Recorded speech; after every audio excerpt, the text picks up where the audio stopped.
Richard Vaughn found the dog bleeding on his property at dawn, but the animal wasn't from around here. It wasn't a stray, not a wild dog. This was something different. The nearest neighbor was a hard 15 miles away, over unforgiving terrain. And this breed, he'd never seen anything like it in these parts. It was lean and dark, with a coat the color of a stormy sky, and its eyes held a frightening intelligence. It wasn't just looking at him, it was seeing him, as if it were trying to communicate something desperate, something urgent, something that couldn't be barked or growled. When Richard knelt to get a closer look at the wounds, the animal did something strange. It didn't flinch, it didn't cower. It stood up on shaky legs, a low whimper escaping its throat, and immediately began walking toward the mountains. It stopped every few feet, turning its head to look back at him. Those strange, knowing eyes were fixed on his.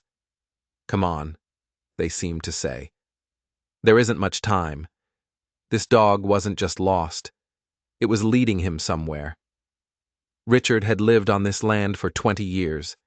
He knew every trail, every creek bed, every abandoned cabin within a day's hard ride. He knew the way the wind sounded when it whispered through the pines, and he knew the smell of rain before the first drop ever hit the dust. But the path this dog chose was one he'd never taken. It led deeper into the wilderness than he'd ever dared to venture, toward the jagged, angry peaks that seemed to swallow the morning light whole. The dog moved with a grim purpose, ignoring its own pain, its own blood staining the dry earth behind it. It was as if its own survival was a small price to pay for whatever lay ahead. Time was running out, not for the dog, for something else entirely. By midday, the sun beating down on his neck, they reached a place that shouldn't have existed. Richard pulled out his worn, folded map. He knew this area like the back of his hand. It was supposed to be empty, nothing but rock and timber for another 10 miles. Yet here it was, a well-built cabin, tucked away in a small clearing, with a thin ribbon of smoke still rising from its stone chimney. The dog stopped dead at the threshold. It whimpered softly, a sound of pure anguish, and refused to go a single step further. But it kept looking from the cabin door back to Richard, its expectation clear. He had to go inside. He was the one who had to go inside. Richard crept toward a grimy window, peering through the glass. What he saw made the hair on his arms stand up. A table was set for 2 people. The food on the plates, stew and biscuits, still looked fresh. Steam was still rising from one of the mugs. A woman's shawl, a soft blue wool, was draped over the back of a chair. Everything looked as if someone had just stepped out for a moment, as if they'd be back any second, but the silence was all wrong. It was a heavy, suffocating silence, the kind of quiet that follows a scream. It felt thick with the weight of interrupted lives. And then Richard saw the dog's wounds again. Really saw them. They weren't from a bear or a cougar. They weren't from barbed wire. They were too clean, too precise, too deliberate. Someone had hurt this animal. Someone had tried to kill it. Someone wanted it gone, wanted it to bleed out alone in the wilderness. But the dog had refused to die. It had fought its way back, had found the one man it was supposed to find, and led him to this impossible place that didn't exist on any map. Richard's hand went to the pistol on his hip. He pushed open the cabin door. The moment he stepped inside, the dog finally collapsed onto the porch behind him. Its mission was complete. And inside, Richard found something that would change everything he thought he knew about the isolated wilderness he called home. The cabin was a scene of quiet chaos. The woman's belongings were scattered, not violently, but as if she'd been taken in the middle of a simple, everyday task.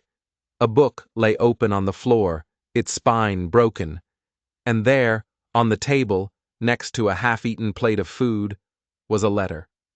The ink was still damp. It was addressed to someone named Richard. The dog hadn't found him by accident. The dog hadn't chosen him at random. Somehow, against all odds, It had known exactly who to find and exactly where to lead him. But as Richard's eyes scanned the first terrifying line of that letter, he realized the most disturbing truth of all. Someone had been expecting him. They knew he was coming, and they had prepared for his arrival in ways he was only just beginning to understand. Richard's hands trembled as he lifted the letter. The paper was still crisp. The ink was so fresh it smudged under his thumb. The handwriting was a woman's, but it was hurried, jagged, and full of desperation. Richard Vaughn, if you are reading this, then Rex found you as I prayed he would. Rex. The dog had a name. My name is Maya Devlin, and I have been held in this cabin for 3 weeks. The man who took me knows about you. He knows your ranch. He knows you would help if you knew I was here. He felt a cold dread creep up his spine. This wasn't some random act of violence. This was personal. This was a trap, and he had just walked right into it. He has gone to town for supplies. He won't return until sunset. Please, you must find the loose floorboard under the bed. What you discover there will explain everything, but you must hurry. He will kill us both if he finds you here. The final lines were almost illegible, the pen strokes digging into the paper. Trust Rex. He will lead you to safety when the time comes. There is more at stake than my life alone. Richard's throat was as dry as dust. The woman who wrote this knew his name.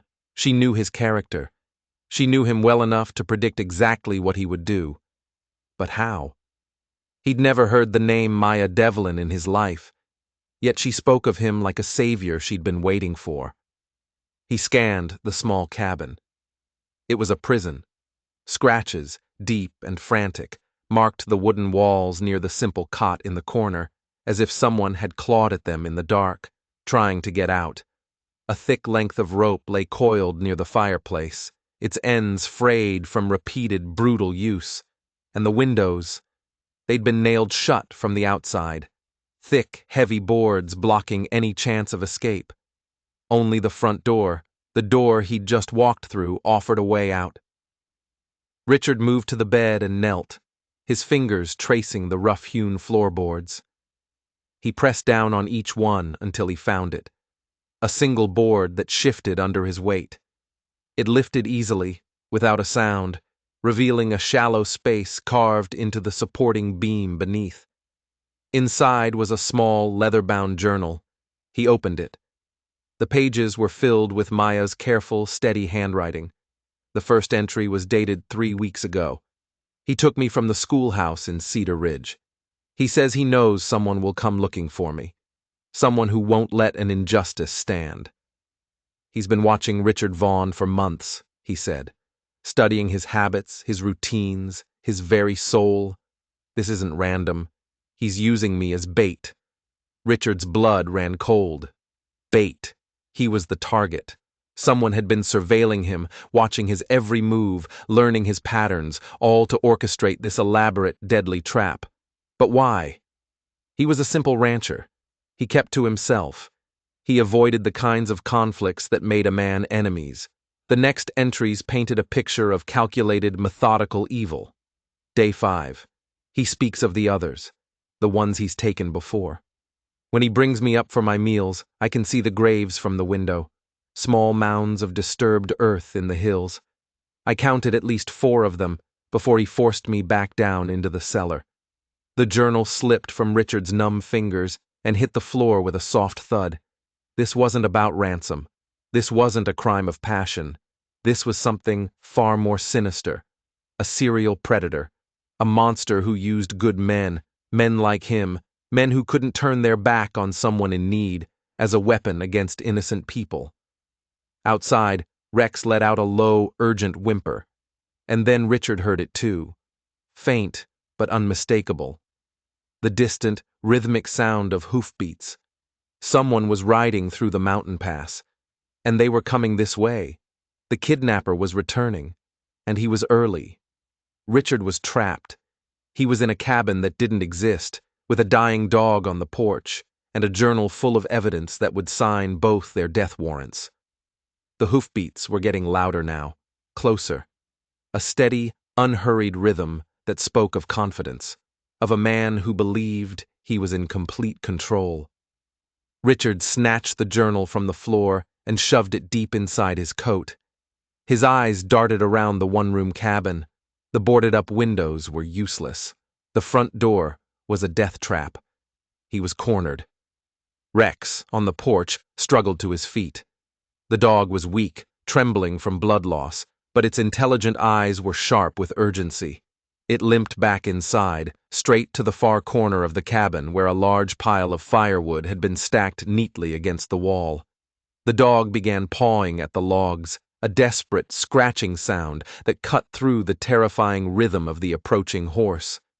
Richard didn't hesitate. He rushed over and began pulling the firewood away, his heart pounding against his ribs. Log after log, he tossed them aside, revealing the rough plank wall behind them. And then he saw it. A narrow gap. 2 of the wall boards had been loosened, the nails pried out just enough to allow them to be moved. It was barely wide enough for a man to squeeze through, a cleverly hidden escape route that someone had prepared in secret. Maya. As Richard forced his shoulders through the opening, splinters tearing at his shirt, he realized the incredible truth. Maya hadn't just been a victim waiting for rescue. During her weeks of captivity, she had been fighting back. She had created this exit, piece by painful piece, right under her captor's nose. The woman was smarter, more resourceful than the monster who held her new. And that small fact gave Richard his first, fragile spark of hope. He dropped to the ground behind the cabin just as a rider crested the nearby hill. The man was big, broader in the shoulder than Richard had expected, with the hard, weathered face of someone who'd spent a lifetime in the unforgiving wilderness. But it was the gear on his saddle that sent a chill down Richard's spine. Extra coils of thick rope, and a rifle resting in its scabbard that looked well used. The man's eyes weren't casual. They immediately scanned the entire area, the cabin, the trees, the ground itself, as if he expected trouble, as if he was hunting. Richard ducked low, scrambling for a cluster of large boulders 50 yards from the cabin.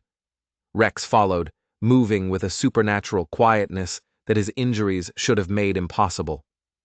From this new vantage point, hidden in the shadows, Richard watched the kidnapper dismount. The man didn't go straight to the door. He approached the cabin with the practiced caution of a predator. He circled the entire building twice, his eyes missing nothing, checking for any sign of disturbance. He was looking for tracks. He was looking for him. Through the window, Richard saw him enter. He watched the man's silhouette move through the dim light. He saw him notice the empty table, the overturned floorboard, the scattered pile of firewood. When the kidnapper emerged from the cabin a moment later, his face was a cold, hard mask of fury. "I know you're here," the man called out, his voice shockingly calm as it carried across the mountain air. "Rex came home, which means he brought someone back with him." The man's eyes swept the landscape, passing right over the boulders where Richard was hidden. "That was clever of the girl," he continued, his voice conversational, almost pleasant. "Training him to fetch help, but not clever enough." He pulled the rifle from his saddle. The sound of him working the lever action, chambering around, was brutally loud in the sudden silence. He began searching the area around the cabin, his movements methodical, systematic. This wasn't a man panicking. This was someone executing a well-rehearsed plan. "You must be Richard Vaughn," the voice called out again. It was closer this time. The man was walking a slow, deliberate spiral outward from the cabin. "Maya told me all about you. About the honorable rancher who can't resist helping folks in trouble.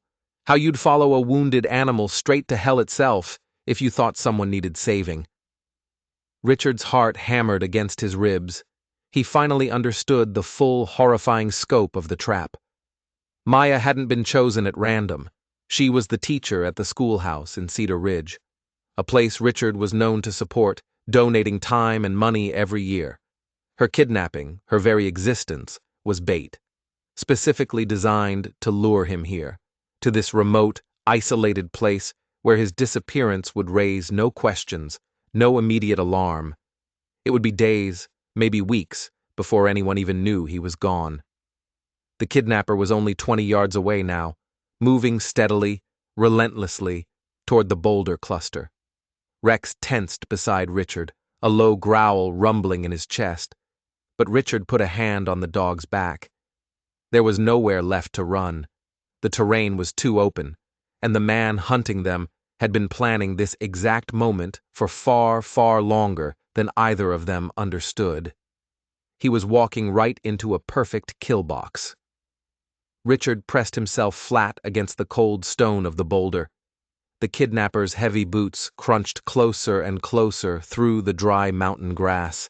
Each step was a hammer blow against his nerves. Rex trembled beside him, the dog's breathing shallow and ragged from his terrible injuries. The steel-gray barrel of the rifle appeared first, sweeping methodically, professionally, across the face of the rocks. "Found your hiding spot," the man said. His voice was still unnaturally calm, devoid of any emotion. "Your tracks in the dirt gave you away. Maya said you were smart, but maybe not smart enough." Richard knew it was over. He had no choice. He stood up slowly, raising his hands high above his head. The kidnapper was even closer than he'd thought. So close Richard could see the man's cold, calculating eyes. They were the eyes of a wolf, empty of pity or remorse. He saw the way the man's finger rested comfortably on the rifle's trigger, ready and waiting. And then recognition hit Richard like a physical blow, stealing the air from his lungs. He knew this man. "You're Caleb Morrison," Richard said, his voice a hoarse whisper. "You used to work for the territorial government. You were a tracker." Morrison's mouth twisted into something that might have passed for a smile, but it held no warmth. "Still do, in a way. Turns out there are people willing to pay good money to make certain problems disappear. People who need someone with my particular skills." The pieces began falling into place with sickening, horrifying clarity. Morrison had been the best tracker the Territorial Marshal's office ever had, legendary for his ability to find anyone, anywhere in the wilderness. His sudden disappearance 2 years ago had been explained away as a transfer to another region, a promotion. But now Richard understood the chilling truth. "Maya wasn't your first," Richard stated, the words tasting like ash in his mouth. "Smart man," Morrison said, a flicker of genuine appreciation in his dead eyes. "The schoolteacher in Copper Falls, the minister's wife from Silver Creek, the banker's daughter from Deadwood. All fine, upstanding citizens whose disappearances were a complete mystery." Morrison shifted his stance slightly, keeping the rifle perfectly trained on Richard's chest. "Their disappearances also brought out the kind of men who couldn't let an injustice stand," Morrison continued, the terrible logic of his plan becoming clear. "Men like you. And after you killed them," Richard finished for him, his voice shaking with rage, "you killed the ones who came looking." "A very profitable arrangement," Morrison confirmed. "There are certain influential individuals who prefer their business rivals and troublesome neighbors to simply vanish. No messy legal proceedings. I provide a service. I make it look like a tragic accident in the wilderness. And then I clean up any loose ends, like heroic ranchers who come sniffing around." In that split second, Rex did the last thing Richard ever expected. With the very last of his strength, the dog lunged forward, a black streak of fur and fury, sinking his teeth deep into Morrison's leg. Morrison cursed, a raw sound of shock and pain, and swung the heavy rifle butt downward in a vicious arc. But that momentary distraction was all Richard needed.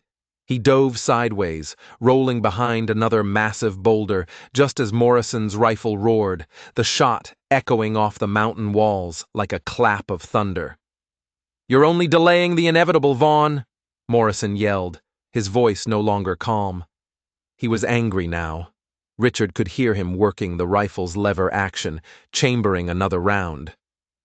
Maya is locked in the root cellar beneath the cabin. Even if you somehow manage to kill me, you'll never find the hidden entrance before she suffocates down there. Richard's mind raced. Morrison was a professional. He was experienced. He had planned every single detail of this trap. But there was one thing the man hadn't counted on. One variable he couldn't possibly have known about. The journal. The journal Richard now carried inside his coat contained more than just Maya's terrifying account of her captivity. In her final, desperate entries, she had included detailed observations about Morrison's routines, his weaknesses, and most importantly, the exact location of the hidden entrance to that root cellar. Richard pulled Maya's journal from his coat, his hand shaking. He held it up so Morrison could see it. "She wrote down everything, Morrison," he shouted, his voice bouncing off the rocks. "Every detail about your operation, including the names of the powerful men who hired you." A heavy silence descended on the clearing. It lasted just long enough for Richard to know his words had struck home. When Morrison finally spoke again, his voice had lost its casual, confident edge. It was tight, strained. "You're bluffing. She couldn't have known those names." "Judge Harrison from Copper Falls," Richard yelled, reading the names directly from Maya's careful, precise handwriting. "Bank President Williams from Silver Creek, Mayor Thompson from Deadwood." He saw Morrison's boots shift nervously in the gravel. "She overheard your conversations with them," Richard pressed, piecing together the truth as he spoke it aloud. "Every meeting, every payment, every single instruction." "Impossible," Morrison snarled, but there was a tremor of fear in his voice now. "Those meetings happened in town, not here."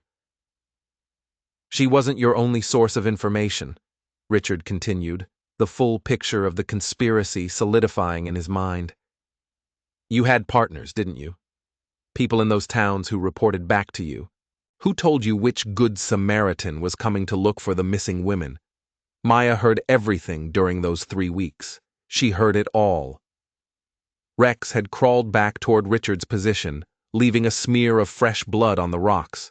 The dog was still breathing, but just barely. His sacrifice had bought Richard precious time, but Richard knew he needed more than just information to survive this. "The root cellar beneath the cabin," Richard called out, his voice a raw challenge. "She described exactly how to access the hidden entrance under the woodpile. Even if you kill me, Morrison, someone else will read this journal, someone else will find her, and they'll find your list of clients." "No one else is coming," Morrison roared back, his composure finally shattering. "I've been watching your ranch for weeks. You live alone, you work alone. When you disappear, it'll be days before anyone even notices you're gone." But Richard had caught it. That flicker of uncertainty in Morrison's tone. The man had built his entire bloody enterprise on careful planning and absolute control. This journal, this unexpected piece of evidence, was forcing him to improvise. And he didn't like it. "Maya also wrote about your routine," Richard pressed, pushing his advantage. "How you bring her up from the cellar twice a day for food. How you conduct your business meetings right here in this cabin while she's forced to listen from the darkness below. She recorded everything, Morrison. Everything." Morrison's rifle cracked again, the bullet chipping a chunk of stone inches from Richard's head. The shot was wild, fired in anger, not with the cold calculation of before.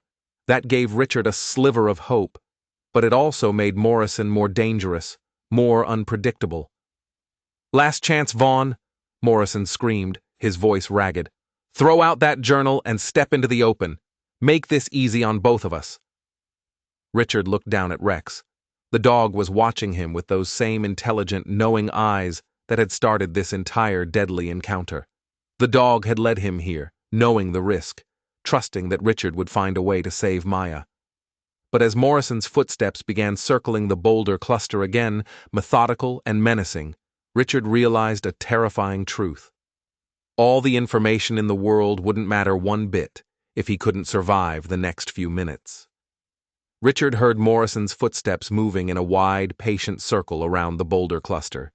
He was a hunter, trying to find an angle, a clear line of sight that would give him the kill shot. The man was methodical even in his rage, which made him infinitely more dangerous than a desperate amateur. But Richard had one last advantage, an advantage Morrison couldn't possibly know about: Maya's journal. It contained more than just names and observations about the criminal operation.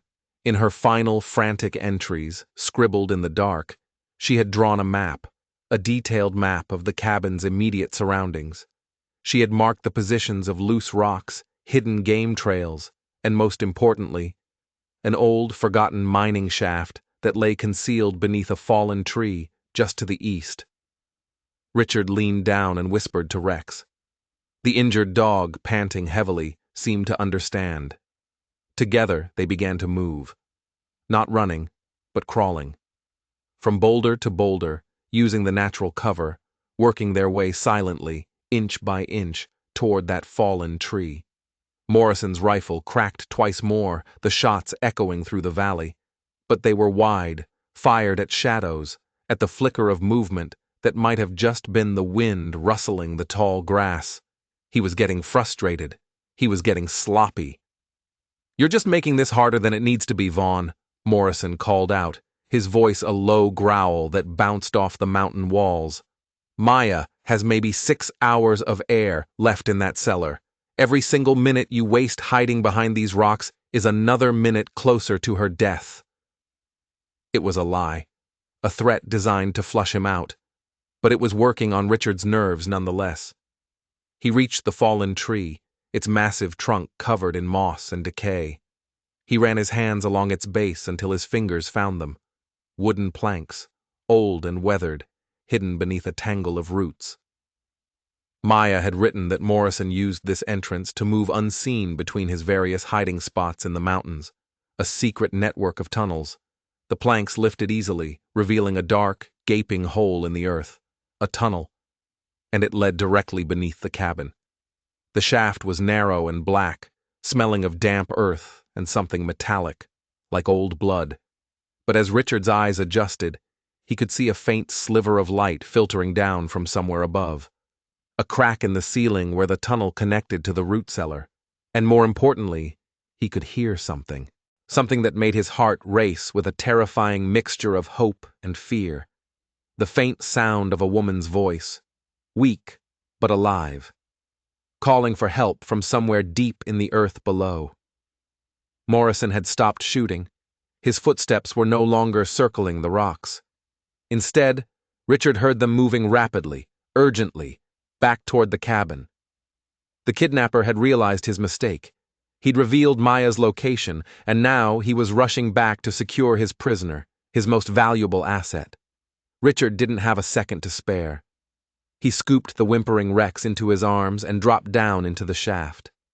The tunnel was cramped, filled with the musty smell of old timber and cold stone, but it led in the right direction.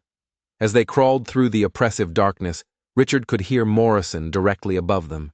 He heard the sound of furniture being dragged across the floor. He heard the man shouting, not at him, but at someone who wasn't there. The journal. Maya had mentioned it. Morrison often talked to himself when he was nervous. It was a habit that had allowed her to learn far more about his twisted operation than he ever realized. And now, that nervous habit was giving Richard crucial information. The man was panicking. His perfect plan was unraveling. When Richard reached the point where the tunnel opened up into the root cellar, he peered through a small gap in the wooden floor above. He could see her. She was alive, conscious, and she was looking directly at him, recognition and a desperate, burning hope shining in her eyes. Richard carefully pushed aside the loose floorboard that separated the tunnel from the root cellar. He dropped silently to the dirt floor below. Maya was chained by her ankle to a thick wooden post set deep in the earth, but her eyes were alert, focused. She had been waiting for this moment. She had been preparing for it, just as her journal entries had suggested. "The key," she whispered, her voice raspy from disuse. She pointed toward a large, rusty nail hammered into the cellar wall just out of her reach. He hangs it there when he brings my meals." Her eyes darted back toward the tunnel entrance. "But Richard," she warned, her voice tight with fear. "He knows about the tunnel. I heard him checking the entrance this morning." Richard's blood ran cold. He had walked right into another trap. If Morrison knew about this tunnel, then their only escape route was already compromised. But as he snatched the key from the wall and began fumbling with the lock on Maya's shackles, he realized she had been planning for this contingency as well. She was always one step ahead. "There's another way out," Maya whispered, rubbing her freed wrist. "The back of the cellar connects to an old root system. It leads down to the creek bed. It's narrow, but we can crawl through it if we move quickly." Above them, Morrison's footsteps had stopped. The sudden, absolute silence was more terrifying than his angry shouting had been. Richard knew what that silence meant. The kidnapper was listening, and thinking. Maya led Richard to the far corner of the dark cellar. A section of the rough stone foundation had crumbled away, creating a small, dark gap just large enough for a person to squeeze through. Beyond the opening, Richard could see the beginning of a natural cave system, a network of tunnels carved by ancient water. "He doesn't know about this passage," Maya whispered, her voice filled with a defiant pride. "I only found it 2 days ago after the heavy rains loosened the stones. I've been working on making it wider every time he left the cabin." Rex, despite his injuries, seemed to sense their renewed urgency. He positioned himself at the mining shaft entrance they had used to get into the cellar, the dog's ears pricked forward, listening intently for any sign of Morrison's approach from above. Suddenly, the floorboards overhead creaked ominously. Morrison was moving directly above them. His footsteps were no longer frantic. They were slow, deliberate, purposeful. The kidnapper had figured out where they were hiding. "He's going to flood the cellar," Maya said, her voice shaking, tight with a primal fear. "There's a big water barrel just inside the door upstairs. He told me once. He boasted that if anyone ever found this place, he'd just wash away all the evidence." Richard could hear Morrison dragging something heavy across the floor above. The sharp, splintering sound of an axe breaking wood followed, then the unmistakable, terrifying splash of water. It began to pour through the gaps in the floorboards, first as a trickle, then as a cascade. The cellar was small. It wouldn't take long for the rising, muddy water to make escape impossible.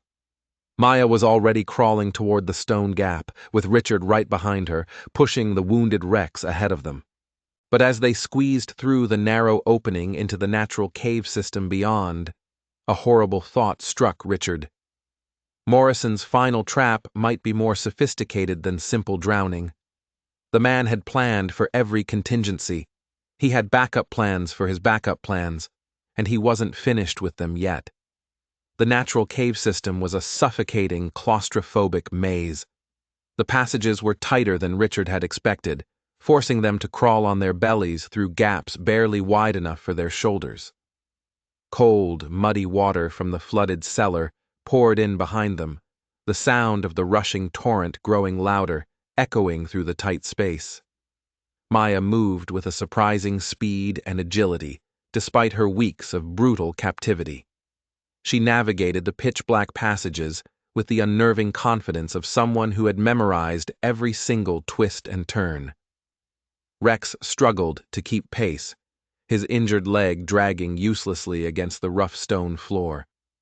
But the dog refused to be left behind, a low whimper of pain the only sound he made.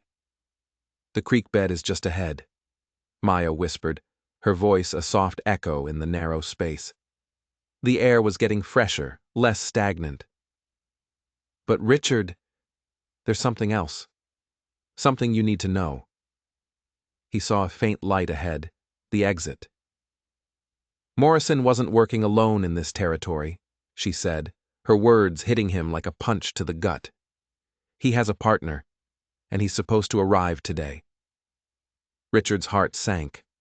All this time, they had been so focused on escaping one monster that they hadn't even considered the possibility of another. "Who is his partner?" he asked, his voice low and grim. "A man named Cole Brennan. He used to be a bounty hunter, before he found this kind of work paid better. He's even more ruthless than Morrison, if you can imagine that." They emerged from the cave system into the dazzling afternoon light, gasping in the fresh mountain air. They were at the edge of a shallow creek, the water running clear and fast over smooth stones that would muffle the sound of their movement. They were out. They were free. But as they waded downstream, trying to put distance between themselves and the cabin, Richard caught sight of something in the soft mud along the bank. Something that made his blood run cold. Fresh horse tracks, leading directly from the main trail toward the cabin. The tracks were recent, made within the last hour. The edges were still sharp, not yet softened by the sun. Brennan had already arrived. They weren't free. They were trapped between two experienced killers instead of just one. "We need to get to higher ground," Richard said, his mind racing. He helped Maya scramble up the steep creek bank. "Find a place where we can see them coming, where we can't be surprised." Maya pointed toward a rocky outcrop that overlooked the entire cabin and the surrounding valley. "From there," she said, her breath coming in ragged gasps, "we can see the main trail and all the back routes.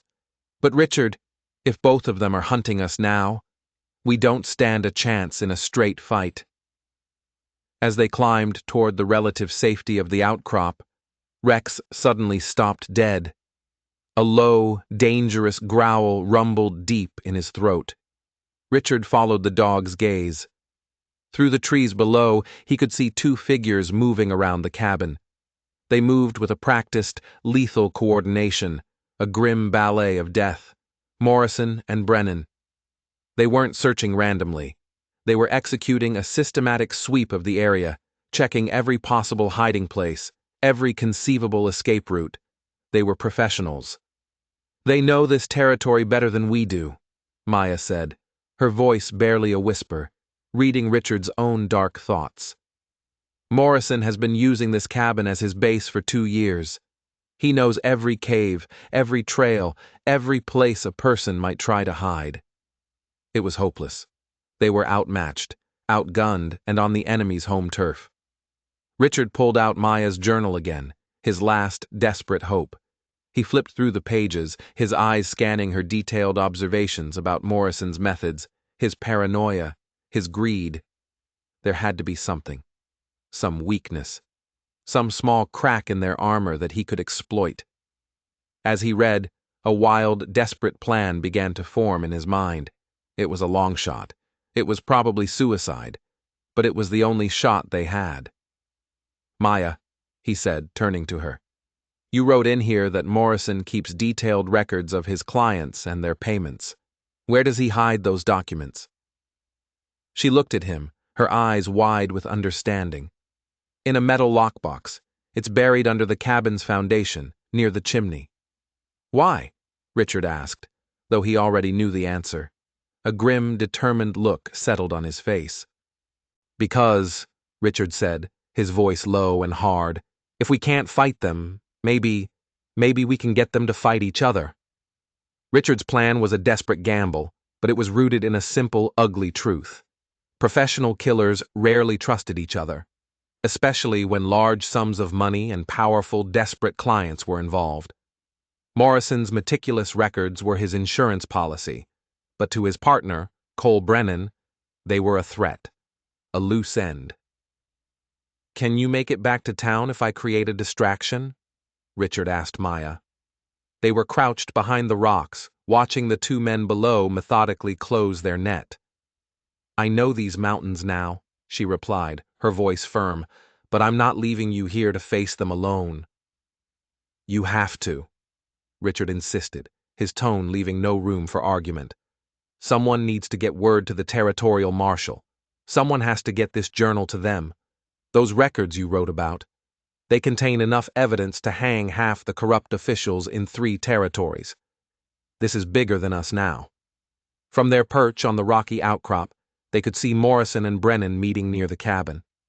Even from this distance, their body language was tense, agitated. Brennan was gesturing angrily toward the creek bed, where the water from the flooded cellar was still trickling out. Morrison kept checking his rifle, his movements jerky and nervous. The trust between them was already fraying. Richard made his decision. It was now or never. He stood up. He deliberately stepped out from behind the rocks, making himself a clear, visible target on the high ridge. He cupped his hands around his mouth and shouted, his voice echoing across the silent mountainside. "Brennan!" The two men below froze instantly, their heads snapping up toward the sound. "Morrison's been skimming money from your shared jobs," Richard yelled, the lie tasting bitter in his mouth. "Check the lockbox buried under the cabin. He has a second set of books." The effect was immediate, electric. Both men turned to stare at each other, their casual coordination replaced by a sudden, sharp-edged suspicion. Richard couldn't hear their words, but he could see Brennan's hand moving slowly, almost casually, toward the pistol on his hip. "He's been keeping 2 sets of books." Richard continued his deception, pouring fuel on the fire he'd just lit. "Ask him about the extra payments he took from Judge Harrison." Morrison raised his rifle, aiming it toward the outcrop, but Brennan's hand shot out and grabbed the barrel, forcing it down. The two men began arguing violently, their angry, guttural voices carrying up the mountainside in broken, threatening fragments. "Now," Richard whispered to Maya, not taking his eyes off the unfolding drama below. "Go. Follow the creek downstream for 2 miles, then take the main trail south toward town. Rex will go with you." But Maya was already moving, and she wasn't moving toward the trail. She was scrambling down the steep incline, straight toward the cabin, where the two killers were now facing each other with drawn weapons. "The lockbox," she called back to Richard, her voice filled with a fierce, unwavering resolve. "If we can get those records, we can end this entire operation for good." The argument between Morrison and Brennan had escalated into a tense, deadly standoff. Each man was now utterly convinced that the other was planning a betrayal. Their attention, their focus, their killing intent was aimed completely at each other. They had forgotten all about Richard and Maya. That was the opening she needed. Maya reached the edge of the clearing just as the shooting started. 2 shots roared through the valley, so close together they sounded like one. Morrison and Brennan fired simultaneously. Both men staggered, then fell, their own bullets finding their marks in a final, brutal act of mutual destruction. Maya didn't hesitate. She ran to the cabin's foundation and began digging frantically with her bare hands at the spot she had watched Morrison visit so many times during her captivity. Richard reached her side just as she pulled a heavy metal lockbox from the dirt. It was unlocked. Inside were ledgers, letters, and signed contracts that detailed a vast criminal network of murder for hire stretching across multiple territories, names, dates, payments, and a hand-drawn map marking the locations of more than a dozen unmarked graves. Morrison lay motionless near the cabin door, a dark stain spreading across his chest. But Brennan was still alive. He was breathing, though each breath was a shallow, rattling gasp. With the last of his strength, he looked up at Richard and Maya, a bitter, bloody smile twisting his lips. You think this ends it?" he choked out, blood bubbling from his mouth. "There are others, so many others. This operation, it has roots so deep you can't even imagine." But Richard wasn't listening. He was already helping Maya secure the evidence that would finally allow them to expose those roots and rip them out of the ground for good. The territorial marshal would finally have the proof he needed to purge the corruption that had allowed men like Morrison and Brennan to operate with impunity for so long. 6 months later, Richard received a letter. The postmark was from a distant territory, a place of safety and new beginnings. It was from Maya. She was teaching again, helping to build a new community. The trials, she wrote, had concluded. Thanks to the lockbox and her testimony, dozens of powerful men, judges, mayors, bankers, had been convicted. The mountain cabin, the place of so much pain and death, had been burned to the ground by the marshals, erasing its dark stain from the wilderness. And Rex, she wrote in a final postscript, had recovered fully. He now lived on Richard's ranch, a loyal, watchful companion. A constant, living reminder that sometimes, following your compassion, no matter how dangerous the path may be, is the only thing that leads to true justice. If you enjoyed this story, click the video on your screen now to watch another unforgettable tale where courage and destiny meet in the untamed frontier. Don't forget to subscribe and consider leaving a super chat to help us keep bringing you more stories just like these. Your support means everything to us.